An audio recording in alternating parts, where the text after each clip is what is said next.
श्रोताओं, आज हम एक बहुत महत्वपूर्ण विषय पर बात करने वाले हैं। हम डिजिटल गैजेट्स का बहुत उपयोग कर रहे हैं और खासकर ऐसे डिजिटल गैजेट्स जिनसे हम गाने सुनते हैं, ईयरबड्स लगाते हैं, on the air, in the year, बहुत सारे ऐसे डिवाइसेस हैं। पर इनका प्रोलॉन्ग्ड यूज़ करने पर, लंबे समय तक यूज़ करते रहने पर हमारे कान के पर्दे, हमारे जो श्रवण क्षमता है उस पर बड़ा बुरा प्रभाव पड़ता है। अक्सर ये आप न्यूज़पेपर में देखते होंगे, इंटरनेट पर आप लेख पढ़ते होंगे। तो इसका क्या प्रभाव पड़ रहा है, इसके लिए हमने अपने स्टूडियो में विशेषज्ञ को बुलाया है।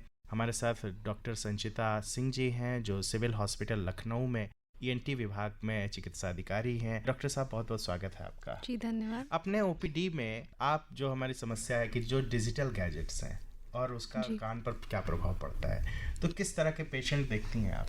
जी, हमारे ओपीडी में तो बहुत ही डिफरेंट प्रकार के मरीज़ आते हैं जिनकी अलग अलग किस्म की समस्याएं होती हैं। सुनने में कमी होना, कान से मवाद आना, चोट वाले पेशेंट, एक्सीडेंटल पेशेंट, विभिन्न विभिन्न प्रकार के पेशेंट्स देखे जाते हैं, जिसमें से सबसे ज़्यादा कॉमन है आजकल हियरिंग लॉस वाले पेशेंट।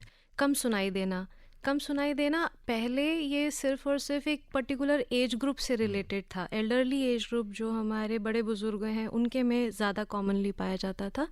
पर आजकल हमने ये छोटे बच्चों से लेकर के यंग लोग और मिडिल एज लोग और एल्डरली में तो खैर होता ही होता है। अब एज कोई क्राइटेरिया नहीं रहा। लॉस या सुनने में कमी, ये किसी भी अवस्था जी, में हो सकता है। इसका बहुत बड़ा कारण है जो हमारे आजकल के गैजेट्स और उपकरणों का अनड्यू यूज़ हो रहा है उसकी वजह से। और पहले तो खाली एज फैक्टर की वजह से हमारी सुनने में कमी होती थी, पर अब इन उपकरणों के इस्तेमाल की वजह से बहुत ही अर्ली एज में, बहुत ही कम एज में बच्चों को, कम उम्र के बच्चों को सुनाई देने की शिकायत होने लगी है। जी जी।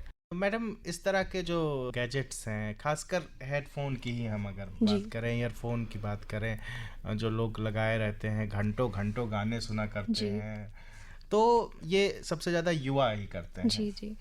तो युवाओं का जो ऑडिटरी सिस्टम है वो तो डेवलप हो रहा होता है, बच्चों का हो रहा होता है, तो क्या प्रभाव पड़ता है अगर आप इस तरह से दिन भर गाना सुनते रहेंगे तो क्या प्रभाव पड़ता है? इसका बहुत बुरा प्रभाव पड़ता है कान पे हमारे। पहले तो मैं बता दूं कि कान जो हमारा है वो 3 हिस्सों में डिवाइडेड है। एक जितना हिस्सा हमें बाहर दिख रहा है वो सिर्फ एक आउटर ईयर कहते हैं उसे, या फिर एक्सटर्नल ईयर कहते हैं। फिर हमारा मिडिल ईयर आता है। मिडिल ईयर एक खाली कमरे के बराबर है, उसको समझिए। उसमें हमारी 3 हड्डियां होती हैं जो कि शरीर की सबसे छोटी हड्डियां भी होती हैं। एंड उसके बाद हमारा तीसरा हिस्सा इनर ईयर का आता है। इनर ईयर जो है वो मेन पार्ट है हमारे कान का, जिसमें हमारी नसें होती हैं।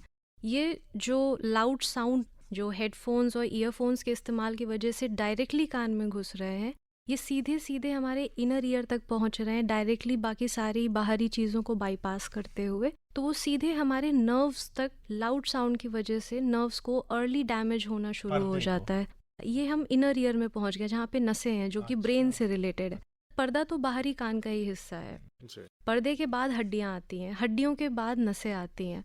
तो ये हेडफोन्स और ईयरफोन्स के इस्तेमाल की वजह से पर्दा और हड्डियां तो बाईपास हो जाती हैं, लेकिन वो सीधे सीधे नसों को हमारे अफेक्ट करती हैं। डॉक्टर साहब, क्या लक्षण आते हैं? सबसे शुरुआती लक्षण आते हैं कि पेशेंट को कान में सनसनाहट की शिकायत होती है। उनको कान में घंटी बजने जैसा, सनसनाहट जैसा महसूस होता है। फिर वो धीरे धीरे प्रोग्रेस करते करते उनको कम सुनाई देना शुरू हो जाता है।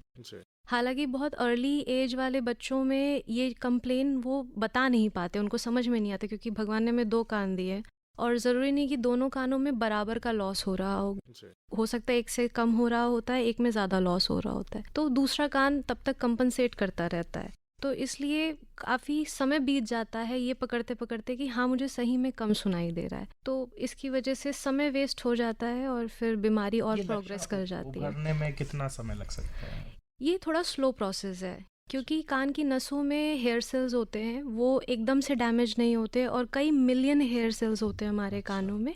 तो वो एक ही बार सारे हेयर सेल डैमेज नहीं होते, तो जिस फ्रीक्वेंसी में धीरे धीरे वो डैमेज होते जाएंगे, तो इट्स अ लॉन्ग प्रोसेस, लंबा प्रोसेस है, समय लगता है, सालों लग जाते हैं। और अगर कभी आपने नोटिस किया होगा कि कभी अचानक से बहुत लाउड साउंड का एक्सपोजर हो जाए, जैसे कान के पास एकदम से बम फट जाए, कोई पटाखा फूट जाए, यूजुअली जो आर्मी और पुलिस वाले लोगों की कंप्लेन होती है, जो फायरिंग करते हैं, उनके कान के पास एकदम से लार्ज अमाउंट ऑफ साउंड जाने की वजह से कान सुन पड़ जाता है, जी या फिर कान पे किसी को थप्पड़ पड़ गया तो कान सुन पड़ गया। जी। तो वो एक शॉर्ट ड्यूरेशन में ही काफ़ी लाउड साउंड की वजह से ज़्यादा डैमेज हो जाता है। जी और ये हेडफोन्स जो हैं वो लॉन्ग टर्म में डैमेज करते हैं, पर वो भी इक्वल अमाउंट ऑफ डैमेज आपको कर देते हैं। डॉक्टर साहब, इन उपकरणों से अगर प्रभाव पड़ा है, श्रवण क्षमता अगर वो कम हुई है, जी, तो ये क्या इरिवर्सिबल है? क्या अगर ये- एक कंडीशन होती है जिसको हम लोग कहते हैं sudden sensory neural hearing loss, ये अगर आपको कान में कभी भी समस्या हुई सुनने की और आपने विद इन 3 दिन के अंदर आपने रिस्पॉन्ड कर लिया, आपने डॉक्टर को दिखाया और 3 दिन के अंदर आपने इसके लिए मेडिकल अटेंशन सीख किया, तो 80 to 90% रिकवरी का चांस है। जी बट ये गोल्डन पीरियड अगर हमारा पार हो गया हम्म। तो उसके बाद में रिकवरी तो होगी, लेकिन उसकी कोई गारंटी नहीं होती है। और ज़्यादा समय बीतने के बाद में फिर हमारे पास ज़्यादा ऑप्शंस बचते नहीं है, फिर लास्ट में आपको कान की मशीन का इस्तेमाल करना पड़ सकता है। डॉक्टर साहब, बहुत सारी दवाएं भी आती हैं, ओवर द काउंटर ड्रग्स मिलते जी, हैं जी, और कान में डालने वाली चीज़ें मिलती हैं, जी तो बहुत हमारे जो श्रोता हैं वो खरीद लेते हैं, डाल देते हैं, जी। तो उनको लगता है कि इससे कुछ बेहतर होगा, तो कितना सही? प्रोग्राम के माध्यम से एक मैसेज देना चाहती हूँ कि कभी भी ओवर द काउंटर ड्रग्स का इस्तेमाल कान के लिए मत करिए। जी स्पेशली कान के ड्रॉप्स का बड़ा ही इरेशनल यूज़ होता है। आदमी सोचता है दर्द हो रहा है तो ये ड्रॉप डाल लो, खुजली हो रही है तो ये ड्रॉप डालो।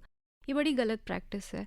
बिना डॉक्टर को दिखाए कभी भी कान में कुछ नहीं डालना चाहिए। एक और प्रैक्टिस बड़ी कॉमन है हमारे यहाँ, थोड़ा ये छोटे बच्चे जो होते हैं उनके कान में, नाक में, घर के बड़े बुजुर्ग जो हैं वो तेल डालते हैं। जी ये बिल्कुल नहीं करना चाहिए, ये बिल्कुल ही गलत प्रैक्टिस है। कान में कभी भी तेल नहीं जाना चाहिए।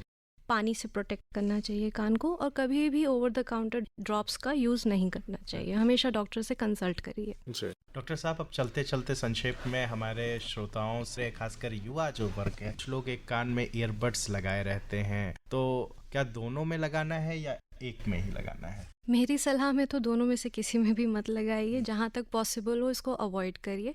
सबसे बेस्ट तरीका है, फ़ोन पे भी बात कर रहे हैं तो अगर आपको लंबी बात करनी है स्पीकर ऑन तो करो। स्पीकर पे बात करिए, जी क्योंकि डायरेक्टली ईयरफोन्स जो है वो बाहर की जो एम्बियंट नॉइज़ होती है, एम्बियंट नॉइज़ मतलब जो थोड़ी बहुत आवाज़ हमारी हाँ। वातावरण में घुल मिल जाती है तो वो कान तक नहीं पहुंचती, वो सब बाईपास करते हुए पूरी होल सोल नॉइज़ जो है वो सीधे आपके कान में जा रही होती है, जी तो वो कहीं ना कहीं आपको डैमेज ज़्यादा करेगी। तो इसलिए ईयरफोन्स और हेडफोन्स का यूज़ ना करना ही बेहतर है। डॉक्टर साहब, अब चलते चलते आपका जो मैसेज है, आप क्या कहना चाहती हैं हमारे श्रोताओं से? मेरा एक टेक होम मैसेज आप सबके लिए ये रहेगा, स्पेशली यंग जनरेशन के लिए, कि ये गैजेट्स का, उपकरणों का कम से कम प्रयोग करें। जहाँ तक पॉसिबल हो वहाँ तक ना करें। और साथ ही में कोई भी ईएनटी से, नाक कान गले से रिलेटेड कोई परेशानी हो तो बिना डॉक्टर को दिखाए कभी कोई दवा का उपयोग ना करें। जी एक और चीज़ मैं बताना चाहूँगी कि कभी भी जब लाउड साउंड से आपका एक्सपोजर हो जाए तो हम लोग कई बार सोचते हैं कि 2-3 दिन में ठीक हो जाएगा। जी ये नहीं करना चाहिए। जैसे ही आपका कान सुन पड़ जाता है कभी भी लाउड साउंड की वजह से, तुरंत आकर के दिखाइए, तुरंत मेडिकल अटेंशन सीख करिए, क्योंकि उसके फिर रिजल्ट्स निकलना बहुत आसान होते हैं। एक समय गोल्डन पीरियड अगर पार हो गया तो फिर उसको रिकवर कर पाना बहुत मुश्किल है। तो निश्चित तौर पर आपने डॉक्टर संचिता जी को सुना, जिन्होंने डिजिटल गैजेट्स और इसका क्या प्रभाव पड़ता है हमारे श्रवण सिस्टम पर, इसके बारे में बताया। डॉक्टर साहब, आप आकाशवाणी के स्टूडियो में आई, बहुत बहुत धन्यवाद।